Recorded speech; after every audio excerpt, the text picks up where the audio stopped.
বন্ধুরা, এই মেয়েটি ভালোবাসার জন্য এতটাই পাগল ছিল, সে কোনো কিছু চিন্তা না করে ছাদ থেকে ঝাঁপ মেরে দেয়। ও নিচে পড়ার সময়ও নিজের হাজবেন্ডের কথা ভাবতেছিল যে আজ থেকে কিছু বছর আগে আমি একটা ছেলেকে ভালোবেসে ফেলি, যে আমাকে অনেক ভালোবাসতো আর প্রত্যেকটা দিন আমরা অনেক সুখে কাটাতাম।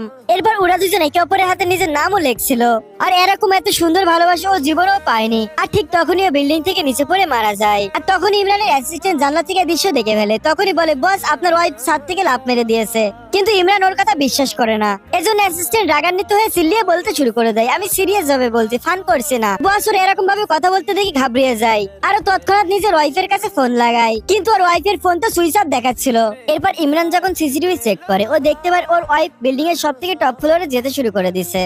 আর তখনই ম্যানেজার দৌড়িয়ে এসে বলতে শুরু করে দেয়, বস, আপনার ওয়াইফ উপর থেকে ঝাঁপ মেরে মারা গেছেন। আর এই কথা শুনে ইমরান দৌড়াতে দৌড়াতে নিচে নামতে শুরু করে দেয়। ও নিজের ওয়াইফের সম্বন্ধে এরকম কথা শুনে একদম পুরোপুরি ঘাবড়িয়ে গেছিল। ও ঠিকভাবে হাঁটতেও পারছিল না এবং ল্যাংড়াতে ল্যাংড়াতে হাঁটতে হাঁটতে সিঁড়ি থেকে পড়ে যায়। কিন্তু তারপরে ও সাহস জুগিয়ে নিচের দিকে যেতে শুরু করে দেয়। তখন ইমরানের নিজের ওয়াইফকে বলা কথাগুলো মনে পড়তে শুরু করে দেয়। কয়েক মাস আগে ইমরান তার ওয়াইফকে ধোঁকা দিয়েছিল।